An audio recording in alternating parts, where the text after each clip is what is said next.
espero que seja agradável para todos nós. Meu filho está fazendo as lições do piano, porque não teve tempo durante o dia. Não repare, ele vai continuar fazendo as lições do piano. Eu insisto na disciplina. Acho que um artista precisa de disciplina. Não é CF.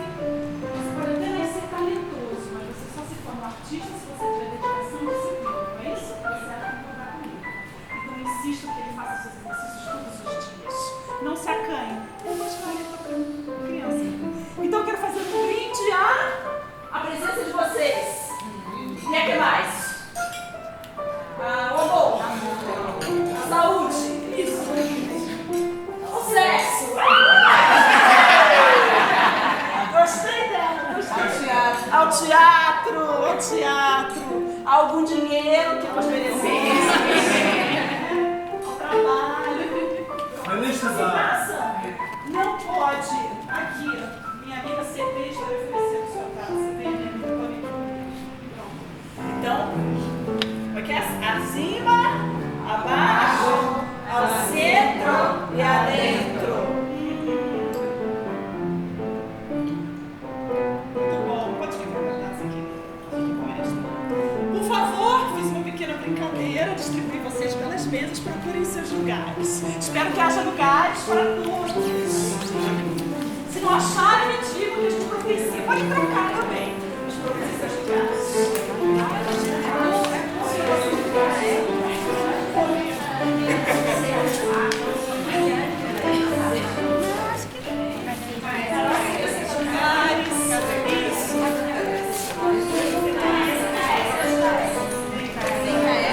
Temos a dupla KS ao quadrado.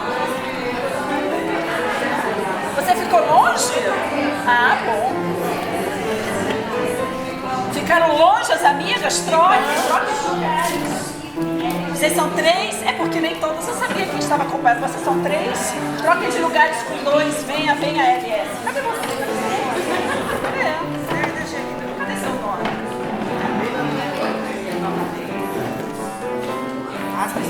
Então eu troco de lugar aqui com as 3. Vem, troca de lugar. Aqui, isso. Não é preciso seguir a etiqueta. Etiquetas são feitas para serem seguidas. Você tinha lugar. Não, você trocou. Trocamos. Espera aí. Aqui tem lugar. Isso. LS, se incomoda de sentar aqui. Pronto. Todos acomodados. Tem uma taça sobrando? Eu venho com ela. Todos conseguiram se acomodar? Todos conseguiram se acomodar. Ótimo. Eu fico muito feliz quando eu vejo pessoas assim na minha mesa de jantar. Na verdade, eu acho a mesa de jantar o lugar mais importante da casa. Eu acho o lugar sagrado da casa. Eu acho que é o altar de uma casa. Por isso, preparei um pequeno número de luminotécnica especial para este momento. Aguardem. Eu queria apresentar a vocês FO e FA. São meus leais colaboradores há muito tempo, estão há muito tempo comigo, vão nos ajudar nessa noite. E J, meu filho, está ao piano, fazendo suas lições. 1, 2, 3, and...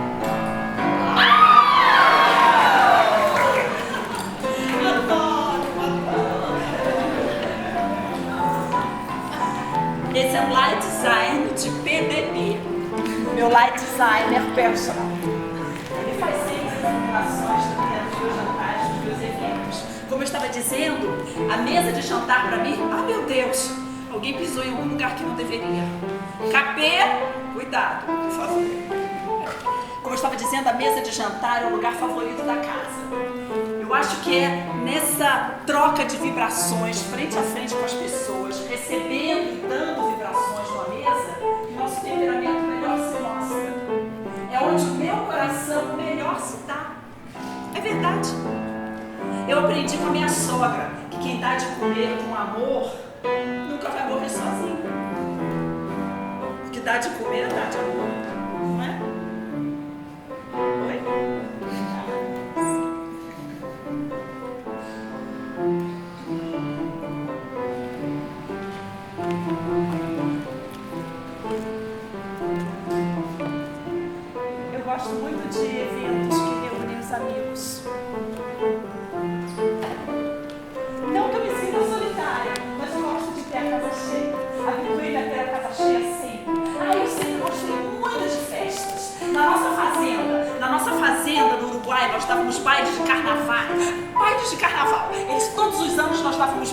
enormes de carnaval.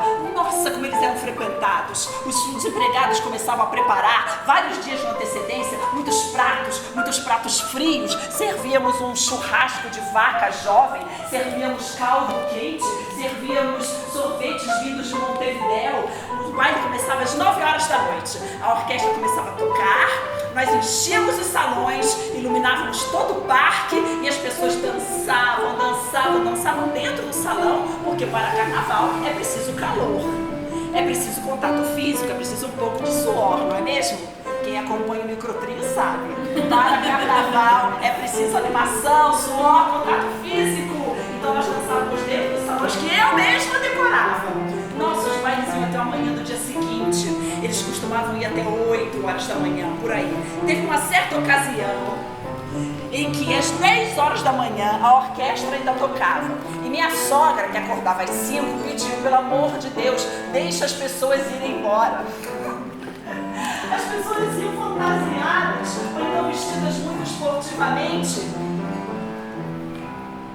Eu me lembro de uma certa ocasião em que eu dançava com um mascarado. Eu não sabia quem era. Ele dançava animadamente, estava vestido de padre. E eu, mulher no auge dos meus encantos, um pouco alterada pela bebida, obviamente exercitei um pouco do meu jogo de sedução preferido. E disse, olha, você daria um pároco muito interessante. E ele respondeu, eu sou o pároco. A senhora não está me reconhecendo? E eu falei, claro, padre, o senhor quer uma água?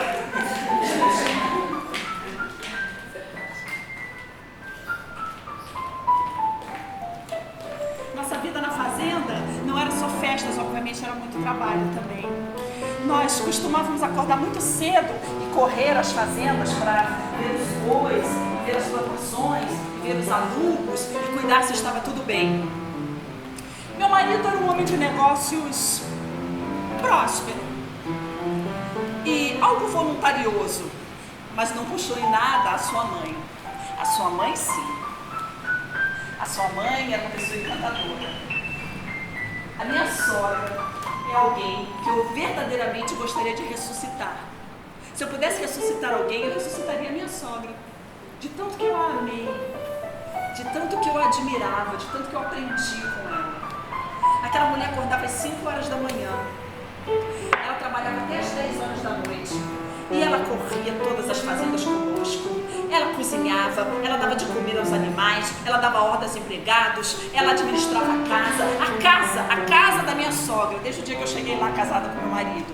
Era a casa mais vasta, de mais áreas verdes, e também a mais desorganizada, e também a mais visitada, e também a mais decadente, mas também a mais cheia de vida, a mais cheia de calor humano. Ela dava de comer a todos, ela tinha muitos empregados, todos crias da casa. Ela dava de comer a todos, era mãe de todos, era mãe dos que ela tinha parido, dos que ela não tinha parido.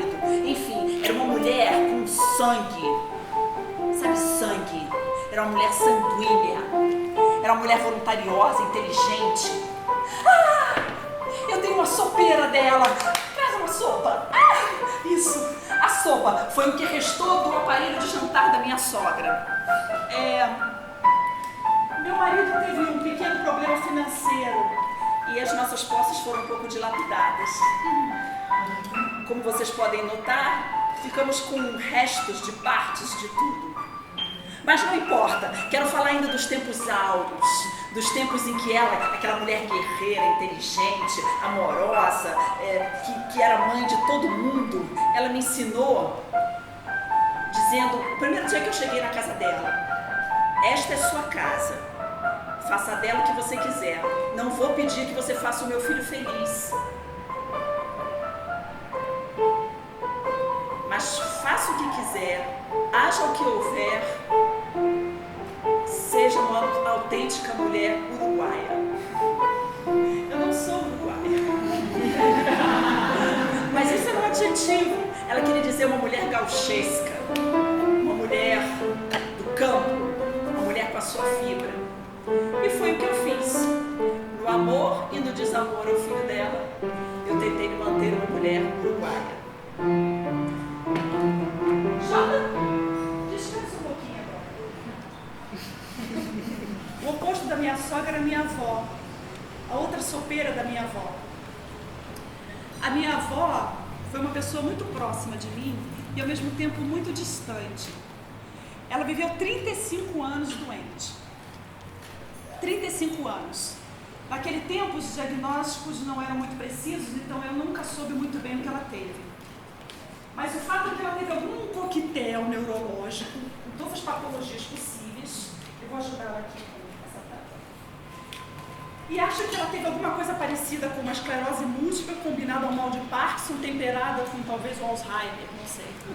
O fato é que ela foi perdendo o controle dos movimentos, aos pouquinhos, um pouco antes dos 40 anos. Ela foi perdendo o controle também da fala, ela foi alternando períodos de demência com períodos de lucidez, e ela foi se reduzindo a uma presença, primeiro numa cadeira, depois numa cama. Minha mãe, a sua irmã, minha tia, eram muito jovens ainda, quando tiveram que assumir o serviço da casa. E meu avô foi quem completou a educação dos filhos. Minha mãe conta que ela ficava numa cadeira e dizia, bota mais cebola, bota mais alho. Cadê a galinha? Bota mais cebola, bota mais alho. Até o momento que ela foi parando de falar, foi parando de falar, foi parando de falar. E um dia, num movimento brusco, ela teve uma queda e quebrou o colo do fêmur. Provavelmente somava-se às suas doenças uma osteoporose, porque o colo do fêmur nunca cicatrizou. E eu tô aqui com 2 tampos de sopeira na mão. Eu quero mostrar mais ou menos como ela ficou. Ela foi se atrofiando, porque como ela não pôde mais andar, os últimos 15 anos, dos 35 que ela ficou doente, ela passou em cima da cama. Em cima da cama, sem se mexer. Isto não é ficção, ela passou 15 anos em cima da cama. Ela foi perdendo a musculatura e foi se enrugando e voltando à posição fetal, acho que completando o ciclo da sua vida. E ela falava pouco, ela só gemia, ela não tinha nenhum controle. Podem começar a comer, viu? Não precisa esperar servir todo mundo, não, senão a sopa vai esfriar. Por favor, fique à vontade. Se tiver um pouco de sal, vocês comam, porque eu não sei se tem sal.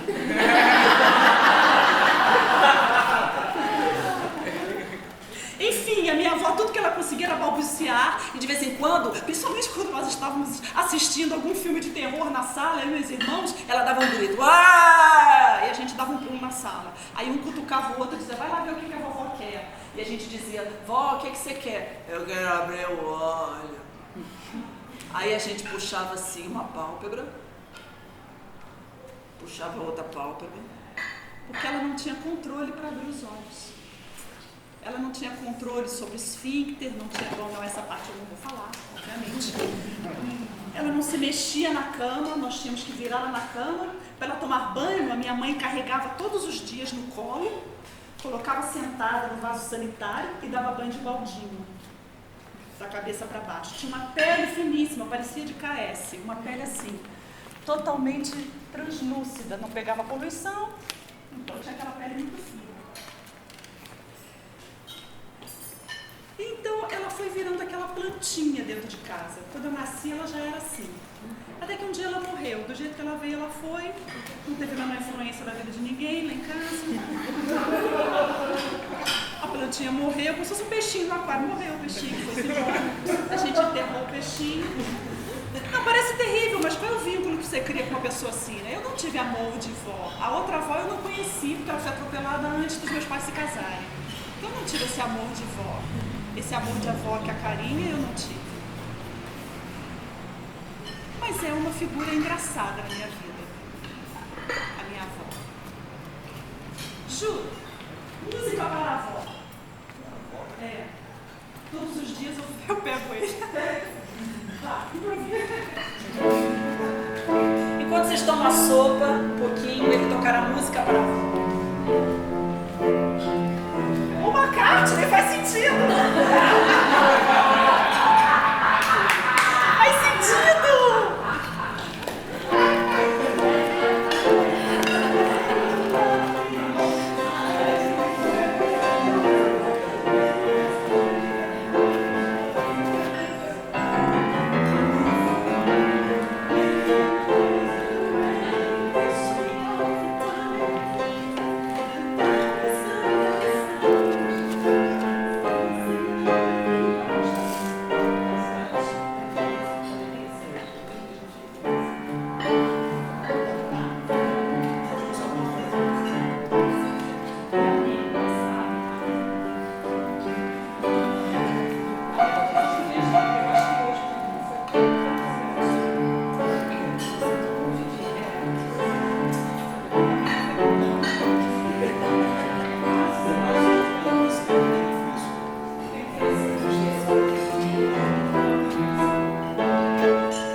acho, não sei se a medida certa, certamente não. Vocês não liguem, eles vão ficar assim gravando, tá bem? Eles vão ficar assim, esse pessoal assim que fica circulando, tá? Não tem importância não. Eu vou sair pra beber água, Muito gengibre? Não, tá no ponto, perfeito. Quer descer?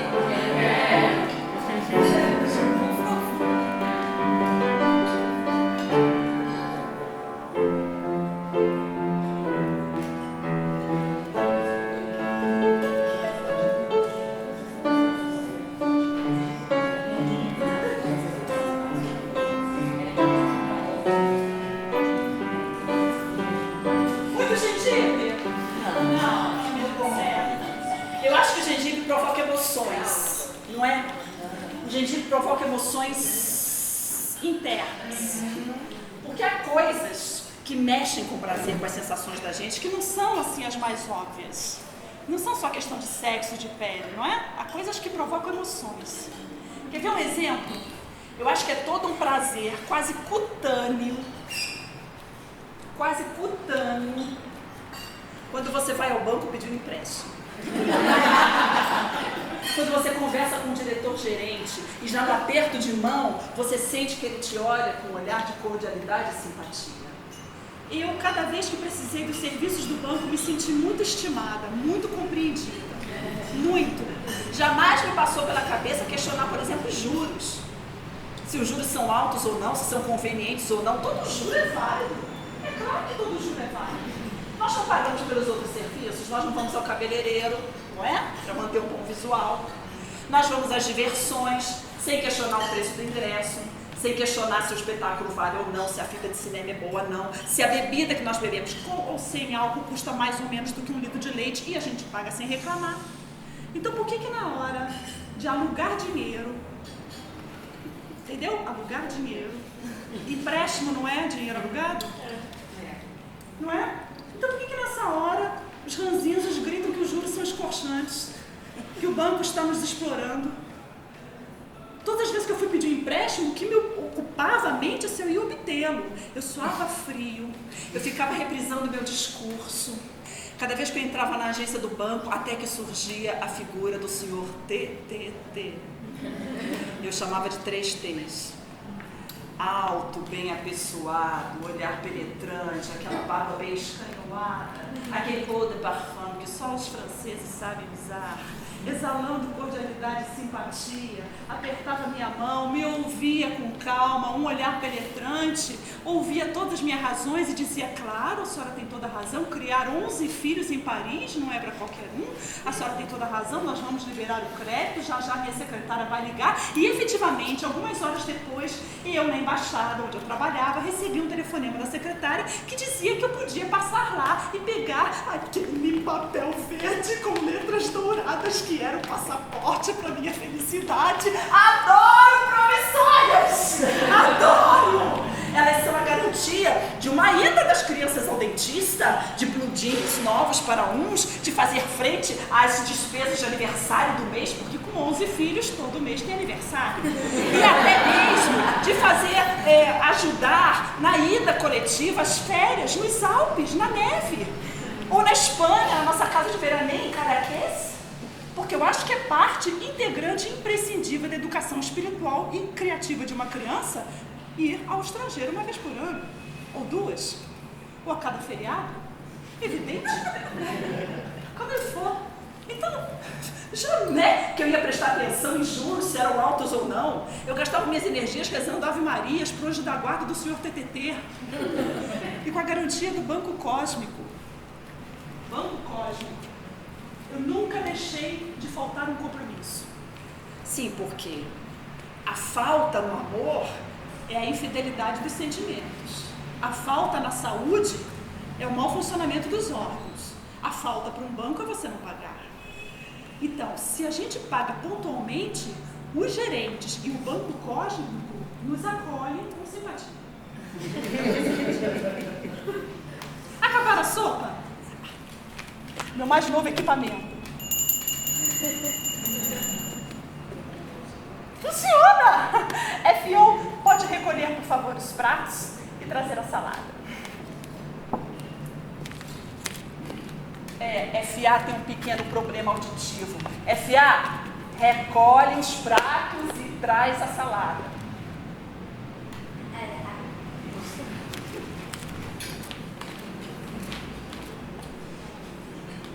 Você já acabou? Pode acabar. Ah, meu Deus, que gafe.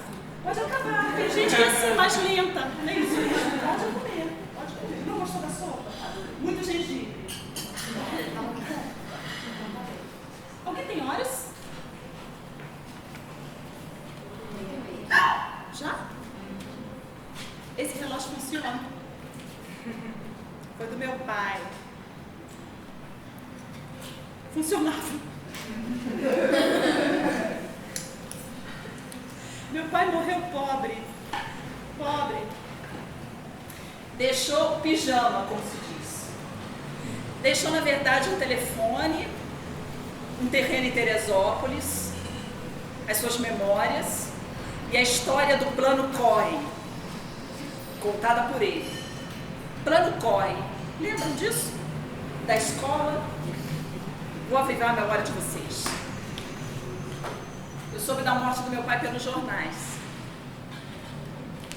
Eu estava no meu trabalho, na minha mesa de trabalho, na Embaixada do Brasil, em Paris, às 3 da tarde do dia 29 de maio de 1972.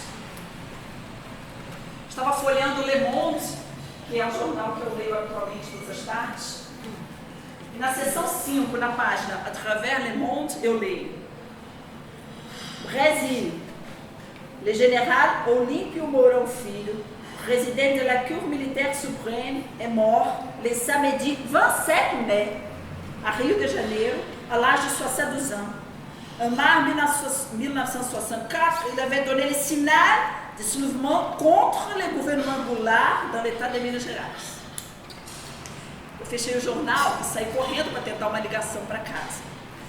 15 angustiantes minutos depois, eu falei com a empregada da casa dos meus pais, que me confirmaram que não só ele tinha morrido na véspera, como aquela hora, 8 horas da noite no Rio de Janeiro, ele já devia estar sendo enterrado, porque o corpo tinha saído do Supremo Tribunal Militar às 6 horas. Eu não entendi nada. Ninguém tinha me avisado. Minha irmã, Ellie, como eu, ela não tinha ligado para me avisar. Da casa do meu pai, ninguém tinha telefonado. A minha madrinha não tinha me ligado. Como assim? Meus telefones estavam funcionando perfeitamente bem. Nem nos dias seguintes me ligaram. Eu soube depois que todos tinham pensado que alguém já tinha me avisado.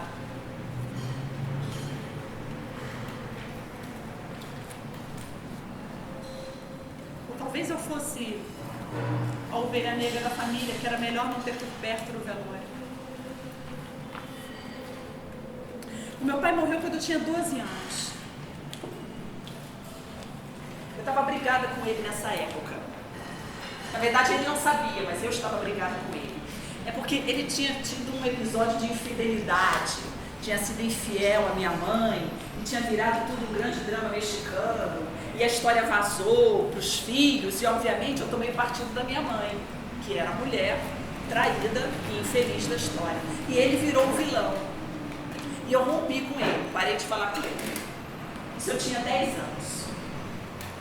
Aí ele teve um AVC. E foi submetido a uma cirurgia muito traumática, em que abriram praticamente a cabeça dele em 2. Descobriram que ele tinha um aneurisma cerebral. E como ele era um homem fumante, muito estressado, com a saúde, portanto, um pouco debilitada, ele teve um pós-operatório horrível. Horrível. Entrou em coma no dia seguinte. E ficou 40 dias em coma. Eu fui visitá-lo no hospital já perto do fim.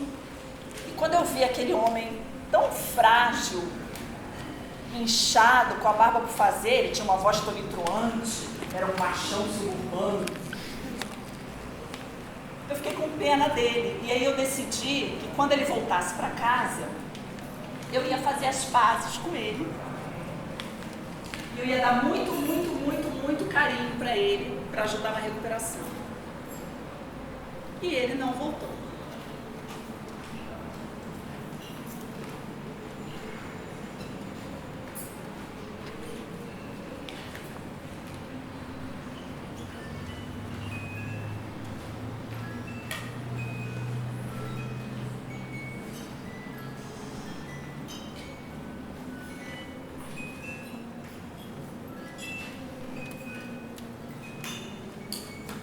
E eis-me aqui 40 anos depois fazendo terapia em público.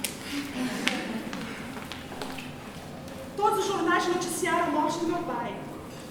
O Estado de São Paulo publicou, no dia 29 de maio de 72, o general Olímpio Mourão Filho, que na madrugada do dia 31 de março de 64, começou a marchar contra o governo Goulart, morreu às 8 horas da noite de ontem no Rio. Causa da morte, trombose cerebral.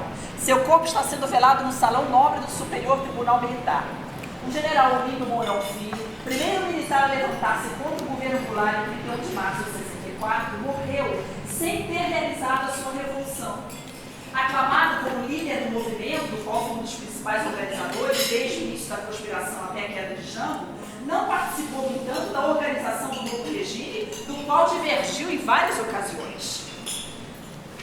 Ao assumir a presidência do Superior Tribunal Militar em março de 67, pronunciou um duro discurso com severas críticas à Lei de Segurança Nacional.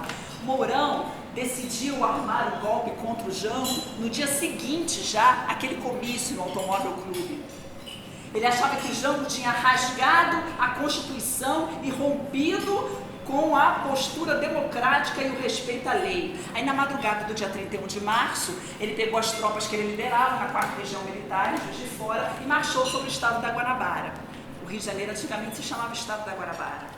Entrou no dia 2 de abril, aquartelou os soldados no Maracanãzinho, apresentou o seu general mais antigo e foi dormir. Dia seguinte, quando ele acordou, Costa e Silva já era ministro da guerra. Os governadores já estavam discutindo quem seria o novo presidente e o seu nome nem sequer foi cogitado. Anos mais tarde perguntaram por que ele não tinha assumido nenhum ministério e ele respondeu: ora, porque no Manifesto Revolucionário eu dizia que a sucessão do presidente se faria de acordo com as normas da Constituição vigente. Como poderia eu, um general de divisão, passar por cima dos generais de 4 estrelas? Era a hierarquia. Mas ele não era político. Anos antes, ele pertencia à ação integralista. Lembram do Anauê? Essa vocês lembram. Pois é. Em 37, ele era chefe do serviço secreto do Partido Integralista e Plínio Salgado, o presidente, pediu a ele que preparasse um estudo sobre uma suposta ação comunista. O tema era esse: se os comunistas preparassem um golpe, como eles agiriam? Porque sabendo como os comunistas agiriam, os integralistas então poderiam combatê-los. Ele fez esse esboço, passou para o Salgado, e isso caiu nas mãos do general Góes Monteiro. Então ele perdeu o controle do que aconteceu a seguir. Esse documento teve o nome de Plano Cohen e foi divulgado oficialmente como um plano comunista para a tomada do poder, mesmo se sabendo que era um estudo, um golpe imaginário, hipotético. Meu pai só pôde explicar isso anos depois.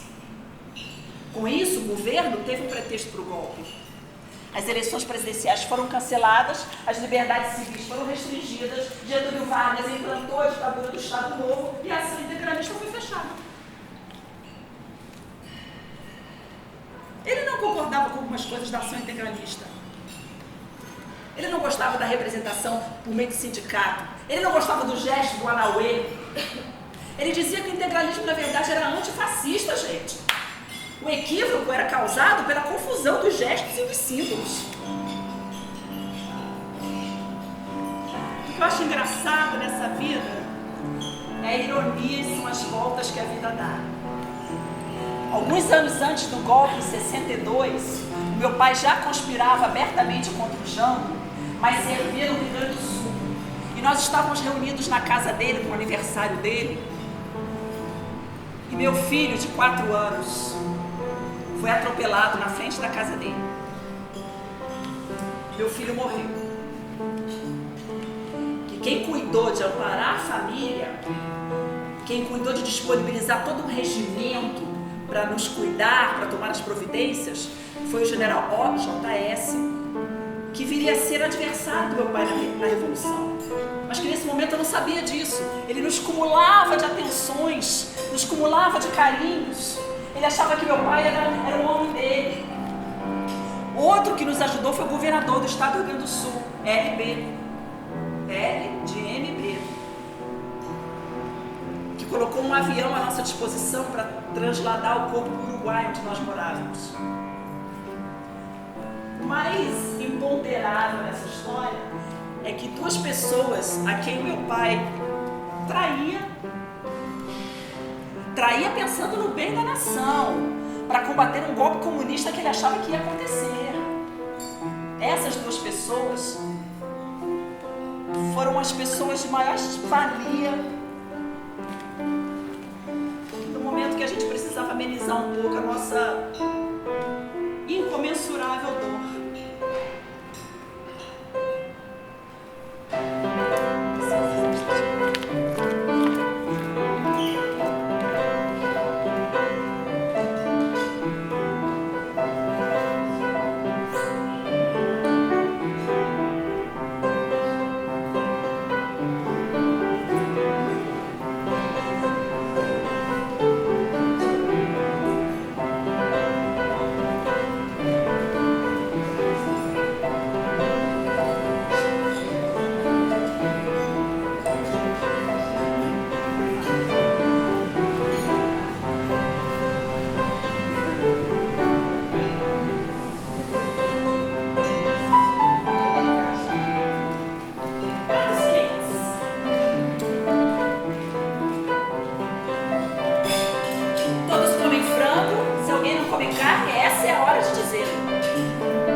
pode. Água.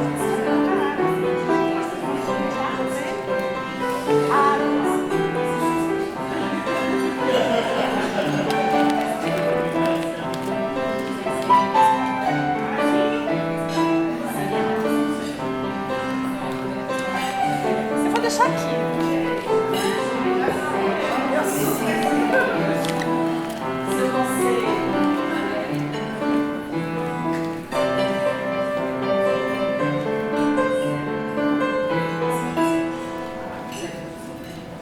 Gente, meu filho.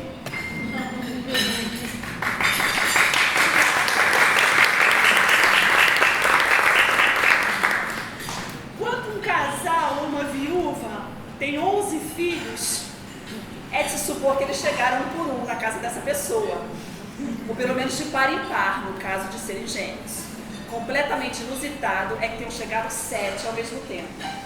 Como aconteceu comigo, claro. Na minha vida nada é assim, mais ou menos, morno. O filho mais velho da minha irmã, já morava conosco em Paris há pouco mais de um ano. Ele tinha ido tentar a vida na Europa. Estava na casa dos 20 anos, já trabalhava, vestia-se muito bem. E uma certa manhã nós estávamos almoçando num bistrô perto de Paris. E ele me falou dos seus planos de ir ao Natal no Brasil naquele ano, levar presente para os meninos mais novos, levar algum dinheiro que ele estava guardando para a mãe, porque a minha irmã, ela criava os 8 filhos com muita dificuldade, ela era viúva. Nessa mesma sexta-feira, ele tinha saído um pouco mais cedo para comprar os jornais e nós nos preparávamos para passar o nosso fim de semana habitual na nossa casa de veraneio na Espanha, em Cadaqués, no Mediterrâneo. Estávamos muito animados com a perspectiva do fim de semana de sol. E depois que ele desceu, eu recebi um telefonema de Belo Horizonte. Era a irmã dele na ordem, MI, que dizia que a mãe deles tinha sofrido um acidente de carro na véspera. Que ela estava muito mal e que era formalmente impossível a sua salvação. Eu fiquei atônita, achei a princípio que eu não tinha entendido muito bem. Peguei o telefone do hospital, liguei e falei com a melhor amiga dela, que me confirmou que realmente eles tinham saído de carro, ela e um primo nosso, e o carro não tinha obedecido a um sinal de stop, e um táxi que vinha no cruzamento colheu o Volkswagen meio. Praticamente partiu o Volkswagen 2. A minha irmã fora brutalmente jogada para fora do carro. Seu corpo tinha batido contra o meio-fio e ela tinha tido uma forte pancada na cabeça e as costelas tinham perfurado os pulmões. Ela estava toda quebrada e a salvação era impossível. Bem, quando eu ouvia isso, eu pensava mentalmente no meu sobrinho que daqui a pouco ia aparecer. Como é que eu ia contar isso para ele? E também pensava que a nossa família estava diminuindo. A minha mãe já tinha morrido, meu pai já tinha morrido e agora minha irmã estava morrendo. Os L e ele estavam desaparecendo.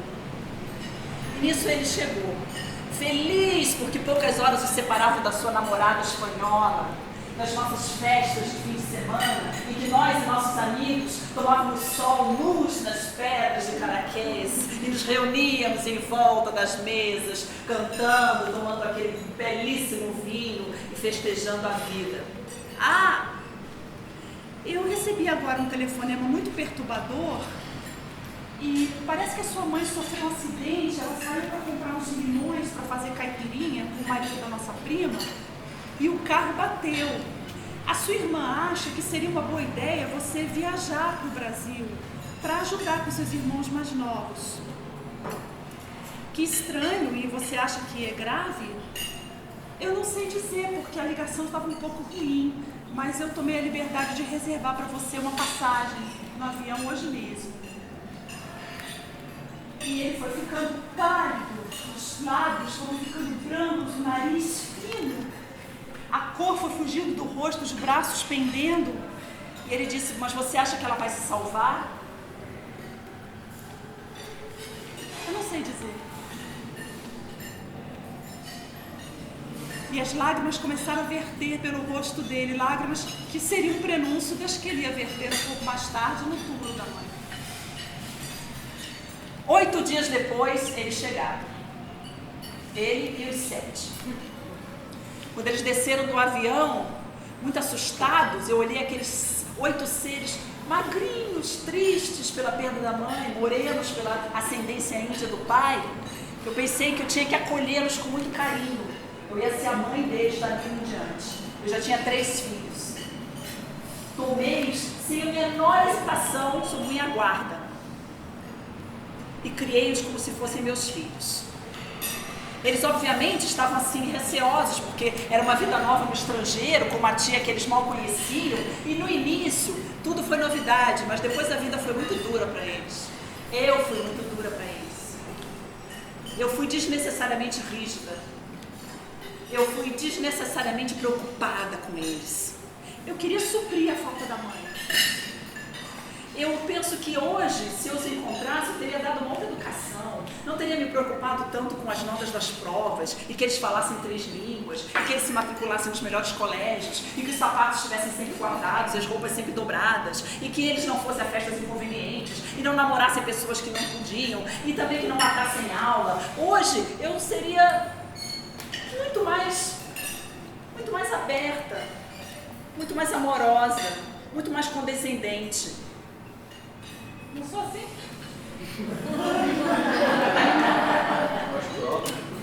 Então. Hoje foi prova de física, né? É. E foi tudo bem?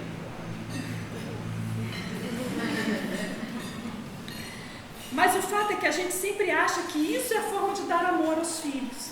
Imagina, eu os proibia que namorassem. Eles namoravam escondido por vezes, quando o amor entre 2 pessoas é a coisa mais pura que pode acontecer. A troca de energia amorosa, a troca de sucos amorosos, a troca de vibrações é a coisa mais preciosa que tem na vida. Hoje eu seria completamente diferente com eles. Mas também não foi tudo assim tão difícil. Nós nos divertimos muito, ríamos muito. Logo que eu soube da morte da minha mãe, eu tive uma preocupação que foi arranjar um lugar para eles. Eu morava num pequeno apartamento de 3 quartos, com um salão, uma cozinha. Então eu fiquei sabendo que o apartamento em cima do meu estava para alugar, mas vazio. Eu saí dali, aluguei o apartamento imediatamente, consegui um empréstimo na embaixada e comecei a telefonar para todos os meus amigos para pedir quem podia doar alguma coisa. Uma toalha, um resto de aparelho, um travesseiro, uma cadeira, um garfo que fosse. E algo maravilhoso aconteceu. A solidariedade se fez, cada um começou a aparecer com alguma coisa. Uma amiga que era decoradora disponibilizou todo um apartamento que o marido dela tinha comprado só para revender, dizendo, você pode pegar tudo que tem lá dentro, é só você ir buscar. Eu aluguei uma caminhonete e fui eu mesma dirigindo.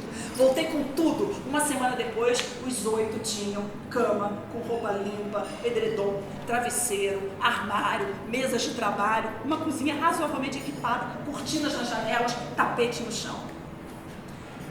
Eu trabalhei feito uma louca. Eu trabalhava de segunda a sexta na embaixada e no sábado e no domingo eu pegava minha caminhonete, um wagon forte, último tipo prateada, e levava turistas endinheirados para passear pela Paris, que eu conhecia com uma palma da minha mão. Portanto, eu trabalhava 7 dias por semana. Não lhes faltou nada. Nós tínhamos que comer em turnos no apartamento de baixo. Os menores primeiro, depois vinham os maiores na mesa. Até que alguém me falou, por que você não aluga um apartamento maior? Ao invés de pagar 2 contas de luz, 2 contas de telefone e ter que almoçar em turnos, eu falei, porque nossa vida já está toda estruturada, o colégio, o trabalho, a embaixada, é tudo lá perto. Como eu vou alugar um apartamento maior no meu bairro, Champs-Élysées? Não vou conseguir. Não com o meu salário. Me disseram, claro que sim, você vai conseguir. E aí, de novo, operou-se um milagre. Eu fui almoçar com essa amiga decoradora, sempre ela. E ao final do almoço, ela me pediu que eu acompanhasse, porque ela ia visitar uma obra, levar um dinheiro para pagar os operários, e tinha muito dinheiro na bolsa, ela estava com medo de ir sozinha. Eu fui, e quando eu entrei no apartamento, isso, juro, música para apartamento descontante. O apartamento tinha 6 quartos, vários salões, um living onde todos nós poderíamos ver televisão juntos, jantar enorme, onde todos nós poderíamos comer juntos. Era maravilhoso. E havia um igual no terceiro andar para alugar. Eu fui correndo ao proprietário, ao melhor, ao representante do proprietário para tentar alugar. E ele criou toda a sorte de obstáculos. Toda a sorte de dificuldades. Mas disse que me receberia dali a algumas horas. Então, eu fiquei intrigada quem seria Jean Goujon, que era o nome da rua do apartamento. Fui à enciclopédia Larousse, obviamente naquele tempo não havia Google, e fui procurar quem era Jean Goujon. Descobri que era um arquiteto, alguém que era ligado às artes visuais, que tinha morrido em 1500, não sei quanto. E eu comecei a rezar para a alma de Jean Goujon. Jean Goujon, se você me ajudar a alugar esse apartamento, eu vou rezar para você todos os dias. E ele deu seus pulinhos. O fato é que eu consegui um empréstimo na embaixada, eu consegui me desembaraçar dos entraves burocráticos, eu consegui repassar os 2 apartamentos anteriores para 2 adidos militares que estavam chegando, com tudo dentro, menos, obviamente, o piano de cauda e as melhores louças que eu não ia deixar para trás. E fiz a mudança para Jean Goujon, eu mesma dirigindo o caminhão, porque mudança era muito caro. Aluguei o caminhão e fui eu mesma dirigindo. Os meninos empacotava tudo, desceram do apartamento, enfiaram no caminhão, tiraram do caminhão, botaram no apartamento. E nós resolvimos fazer a mudança para não incomodar os vizinhos depois da 00:30. Quando os elevadores estariam livres. Claro que foi um festival de coisas quebrando, de coisas sendo deixadas para trás, de armários chegando num lugar, os parafusos no outro, do piano de cauda subindo pela janela, muitas risadas, muitas brigas. Vivemos momentos maravilhosos naquele apartamento da Jean Goujon. Ele merece um capítulo à parte, um capítulo todo só para ele. Ele tinha 9 quartos, eram 6 lá dentro e 3 quartos do lado de fora para os empregados, mas que ocupavam os rapazes solteiros. Tinha muitos salões onde dávamos muitas festas, os bailes de carnaval, tal como os da fazenda. Tinha um corredor de 33 metros, todos os quartos davam para esse corredor.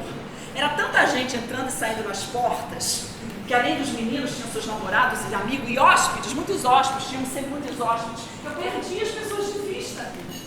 Teve um caso muito engraçado de um rapaz e uma moça que se encontraram no corredor, ela filha de primos nossos, ele amigo dos rapazes, todos brasileiros. E eles se conheciam de Copacabana e perguntaram: olha, você está aqui, você conhece ele? Conheço, e o que você está fazendo aqui? Eu estou hospedada há 3 dias, e você? Eu estou hospedada há 5.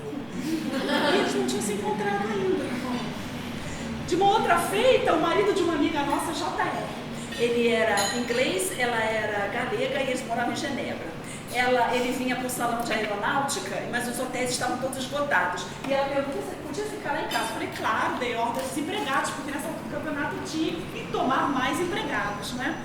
Eram 2 empregados, mais um chofer, 2 fogões, 3 geladeiras e 2 máquinas de lavar, que batiam roupa o dia inteiro. Aquelas máquinas eram a música da casa, elas trepitavam o dia inteiro. Prestem atenção, a cada segunda-feira eram 26 lençóis, 12 fronhas, várias roupas da casa e das pessoas para lavar. Às quartas-feiras de manhã, nossa empregada, reservava as quartas-feiras de manhã só para lavar as meias. Era muita gente. Então, quando eu dei ordem aos empregados, por favor, cuidem para que, quando esse rapaz chegar, ele seja bem acomodado, eu me esqueci do assunto, a minha vida louca, um entra e sai danado. E eu encontro com ele, com a mala aos seus pés na porta de um dos quartos. E digo: oh, que bom, você chegou, que prazer, como está sua esposa? Ah, que lembranças a ela. E ele me disse: eu já estou indo embora, eu queria tanto te agradecer, estou aqui há 3 dias, mentira, já não tinha encontrado ainda, deixei beijo com seus filhos, nunca fui tão bem tratada. Meu filho mais velho não morava conosco mais nessa época. Eu mandei para o Uruguai para morar com o pai. O pai tinha nos abandonado, mas eu achei que já era hora dele conviver um pouco com a figura paterna. Então, quando ele se tornou um homem, eu falei: volte para o Uruguai para viver com seu pai. E aí, 3 anos depois, ele veio a Paris, passeou conosco muito pela Europa, e na hora de ir embora eu falei: o que mais te impressionou dessa vez na Europa? E ele disse: o corredor do seu apartamento na rua Jean Goujon. Nunca vi tanta gente na minha vida. Júlio, música alegre para o apartamento da Jean Goujon enquanto eu vou beber uma água. Isso.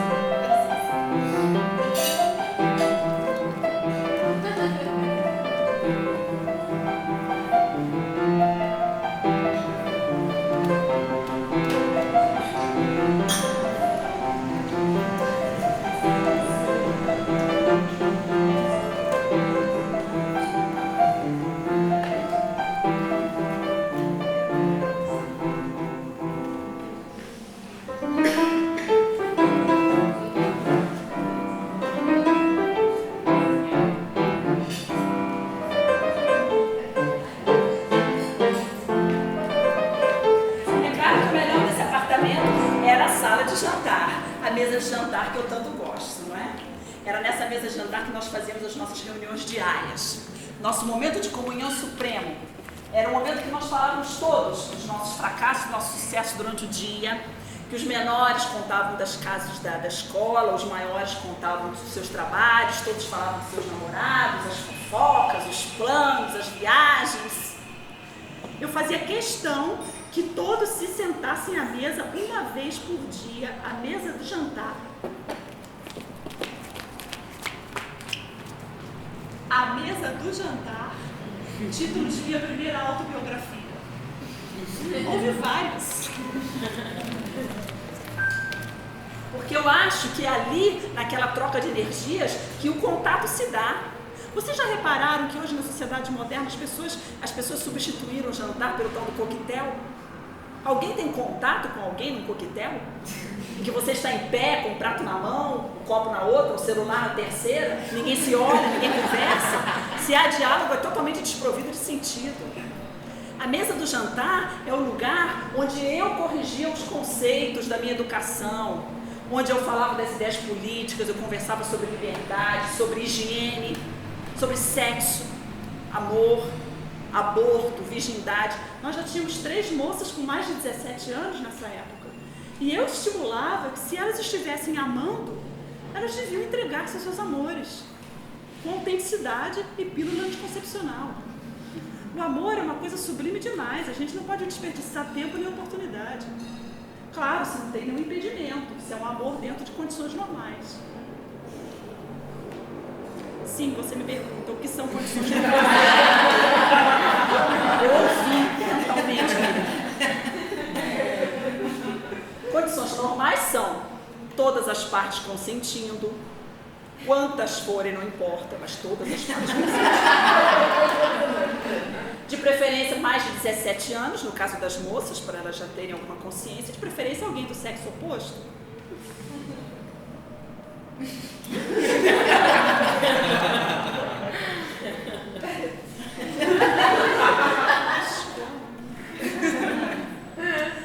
O fato é que é muito difícil ensinar vida para um filho. Obviamente, tudo que você ensina vai contaminado pelos seus valores. Nem sempre eles são os mais condizentes, mas também cabe aos filhos acharem seus próprios caminhos. O que eu queria dizer para as meninas, na verdade, é que elas deviam se entregar aos seus amores como deviam se entregar à vida. E se entregar à vida, na minha opinião, é comer bem, moderadamente, para não ter problema digestivo nem excesso de peso. É beber sem perder o controle. É nadar, de preferência sem roupa. É cantar, é ir à festa, mas trabalhar no que se gosta. É tirar boas notas no colégio, é se dedicar ao piano, é sentir um corpo quente próximo do seu, dançar agarradinho com um corpo gostoso. É sempre dar amor. Para mim, a base da família é o amor. Mas hoje as moças não.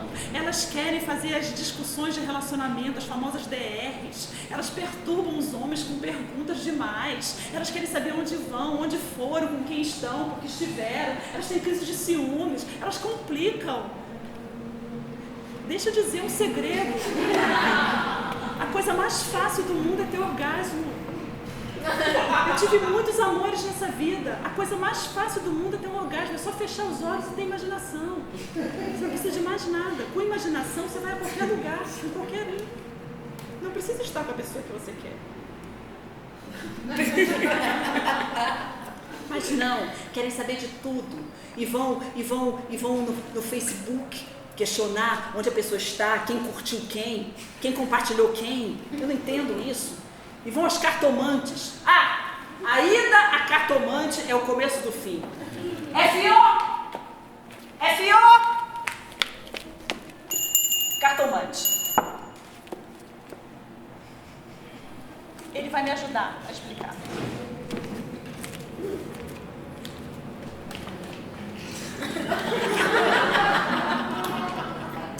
Assim que ela abriu a porta, mirou-me de alto a baixo, provavelmente calculando o preço do meu casaco Vison champanhe e que mulher seria capaz de usar botas rosa prateadas àquela hora da manhã. Quando nossos olhares se cruzaram e trocamos um sorriso uma com a outra, uma simpatia se estabeleceu entre nós. Convidou-me a entrar e eu avaliei o apartamento modestamente mobiliado, típico de pitonisa que se dedica a perscrutar a vida alheia, mas não consegue melhorar a própria vida, a ponto de não ter que receber gente estranha em casa. Gente diante da qual embaralha o baralho com maestria e diante da qual intui, supõe, adivinha, mesmo que não adivinhe, não importa. São pessoas que sempre nos carregam para mundos fantásticos. Eu acho que o que se paga a uma leitora de mãos, a uma leitora de cartas, é sempre muito pouco. É exíguo comparado aos universos que elas nos levam a viajar. Universos onde sempre há fortunas se dilapidando, heranças vindo do estrangeiro, casais que se desfazem, outras no caminho, rivais, muitas rivais. As rivais são sempre louras, dolicocéfalas, se a cliente for uma morena, ou morenas ceiudas, superfêmeas, vorazes sexualmente, se a cliente for uma loura delicada. Enfin, convidou-me a sentar diante da mesa, coberta com uma toalha simplesinha, e colocou diante de mim o baralho. Corte. Disse num espanhol perfeito. En tres. Muy bien.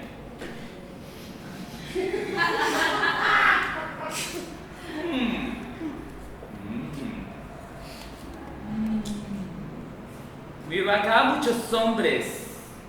Muchos mesmo. Não fui eu que disse. Eu resolvi me manter calada, porque ela não me conhecia, eu não morava em Montevidéu, onde ela morava. Muchos hombres. Alguns com títulos.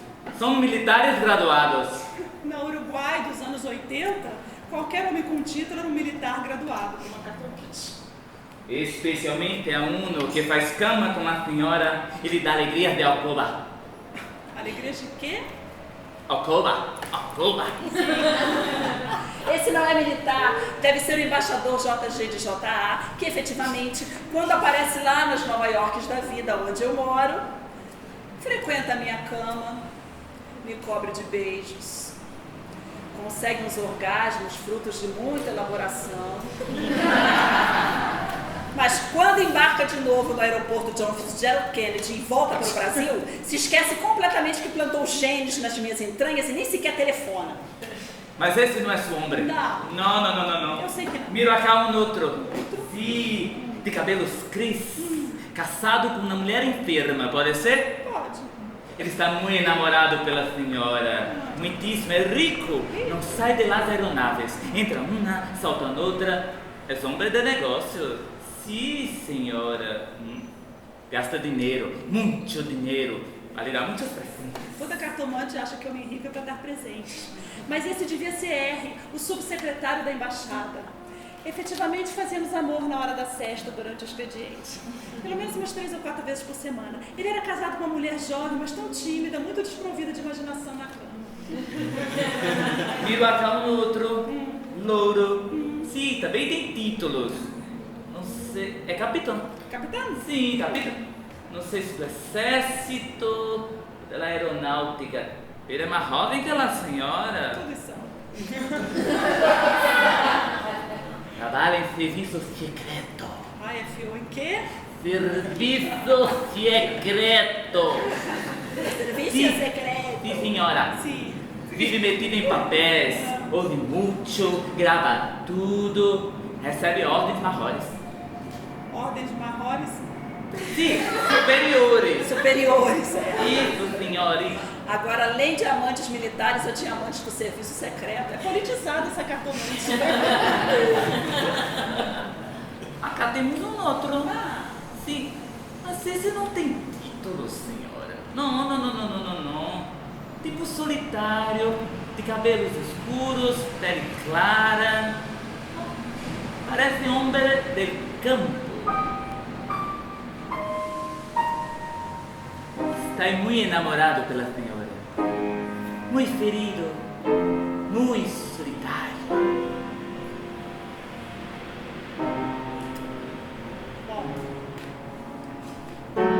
Esse deve ser D. Finalmente ele apareceu, né? Eu tinha ido lá justamente para saber dele. Eu estou particularmente interessada nesse último. Será que a senhora poderia me falar mais um pouco sobre ele? Na verdade, se a senhora pudesse me falar assim um pouco tudo sobre a vida dele. Pode! Quer dizer, claro, meu filho, toca quando você quiser. Corte. Pensando nele.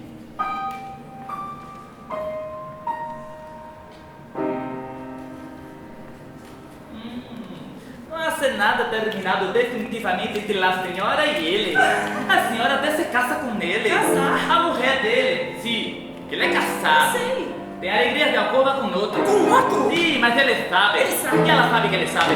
E ele sabe que ela sabe, todo mundo sabe. Todo sabe, Mas ele eu sei, ela percebe. hace macumba para ele. Hace macumba, eu sabia. Mas ó, ela vai decidir de tudo. Vai. E no final, a senhora que vai ficar com ele. Casar com D? Isso nunca me passou pela cabeça. Ele foi o maior amor da minha vida. O maior amor da minha vida. Mas nós não fomos feitos para o casamento. Nosso amor era adúltero, marginal. Um amor completamente fora dos padrões, que chocou toda a família, chocou toda a sociedade uruguaia. Um amor carnal, daqueles encontros inexoráveis entre duas pessoas que não podem fazer outra coisa a não ser entregar-se uma à outra, mesmo tendo 15 anos de diferença e mesmo ele sendo sobrinho do meu marido. D era um homem criado no campo, era um homem guapo, um autêntico pai, diria a minha sogra, louro, forte, criado na equitação, criado nas correrias, viril, passou 3 dias na cama comigo, na sua cama de solteiro. Ele foi morar conosco, praticamente os pais nos entregaram ele de bandeja, e um amor, uma atração foi nascida entre nós, uma atração inexorável que a princípio nós tentamos evitar, mas que não deu para ser evitada e que virou uma emoção das nossas vidas, durou anos a fim das nossas vidas e que gerou um fruto. Eu tive uma filha dele.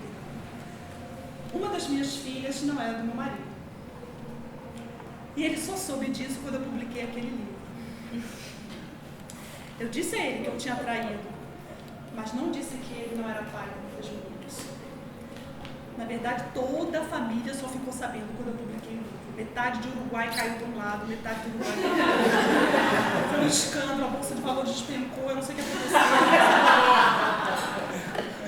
Mas era fruto de amor. Obviamente o meu marido nunca a reconheceu, mesmo sem saber que não era filha dele, ele intuiu alguma coisa, nunca a considerou uma filha querida.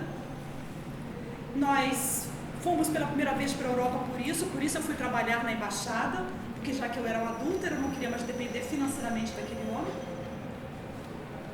E talvez tenha sido por isso também que enquanto eu estava grávida da minha filha, eu perdi o meu outro filho atropelado.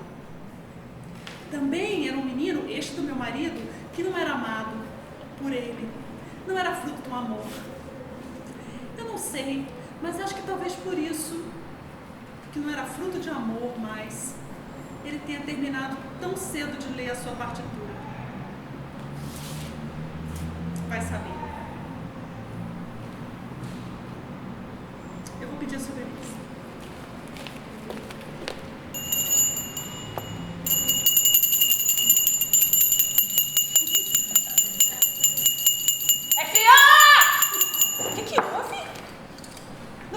Quando eu tocasse, você vinha? Sim, senhora. Sim, senhora, por que ele veio? O que está fazendo lá na cozinha? Tudo bem, eu mesmo vou pedir. Pode ficar. Dá licença. Obrigada.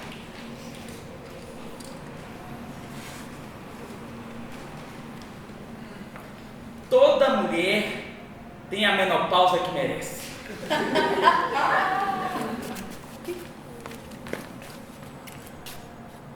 É definido esse estado como o final do fluxo sanguíneo mensal. É uma fase de decadência física na qual o primeiro dos sintomas é a perda da vista para ler de perto. Começam dores de cabeça, enxaquecas, espasmos estomacais, uma fadiga inexplicável, talvez hipertensão arterial, carências vitamínicas que podem causar a chamada osteoporose, enfraquecimento dos ossos. Quilos a mais e uma dificuldade nova para emagrecer. Embora haja quem diga que uma mulher convenientemente tratada com hormônios emagrece como se fosse uma mulher jovem, porém, consultado o médico, ele responde que ainda não se sabe bem como dispensar o tratamento. E uma mulher de boa saúde, depois de artificialmente hormonizada, pode parecer com barba, falando grosso, masculinizando-se. São comuns os desajustes hepáticos. Observa-se uma baixa na vigilância. Os objetos mais facilmente das mãos. Erram-se números telefônicos quando se disca. Guiando o carro, necessita-se de mais concentração e não se pode negar. A concentração é mais penosa e uma falta de paciência faz com que se acometam mais erros por distração. Alguém viu meu óculos? Os rituais costumeiros da casa perde-se mais tempo e sente-se mais cansaço. Quebram-se as unhas e até as quedas podem ser atribuídas a uma certa falta de equilíbrio, modificando-se a noção tempo-espacial dos movimentos. Impera a irritabilidade. Há um desinteresse pelas coisas antes consideradas agradáveis e atualmente desejáveis. Para qualquer atividade, necessita-se de esforços suplementares e tarefas e prazeres antes cotidianos e fáceis. As veleidades são rapidamente desistidas. Reina uma apatia e uma impotência totais. Seja qual for o grau dessa lassitude, uma perda do gosto de viver sem causa aparente, mas profundo bastante para provocar estados amorfos, abúlicos e muitas vezes nihilistas. É pior. Sim, senhora. Sim, senhora. Não é nada disso. A menopausa é uma coisa ótima.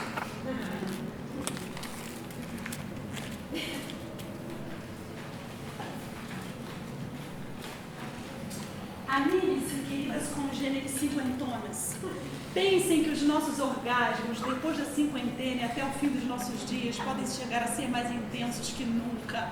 Não tememos mais a fertilidade, não tememos mais a competição, não temos mais a coqueteria exagerada dos anos da juventude, não necessitamos mudar de vestido e de sapato para cada momento do dia, estamos com uma certa independência financeira, fruto dos anos que trabalhamos. Olhamos para os homens sem desejar que sejam eles que nos sustentem. Olhamos apenas pelo que eles são e eles nos olham pelos que somos nós mesmas. Não temos mais que nos preocupar com filhos. Agora nossos filhos são os bebês dos outros. Nossos filhos e noras aprendem que avós não são para cuidar dos frutos das suas alegrias de alcova.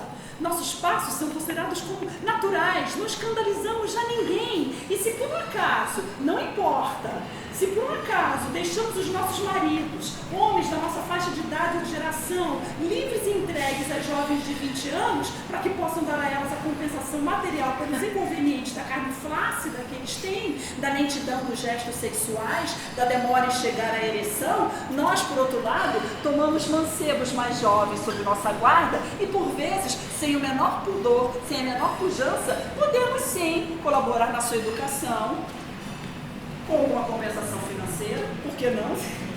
Sem trauma nenhum, nem falso moralismo de um clichê de gigolotismo que só existe nas relações onde falta dignidade, uma prova de estultice que é privar-se de momentos inesquecíveis por causa de comentários sociais, quando a mulher, na sua idade de ouro, pode e deve permitir-se o poder de ajudar o seu novo homem, impulsionando a vida útil, sem exigir dele, como não exigiu dos filhos, uma retribuição material.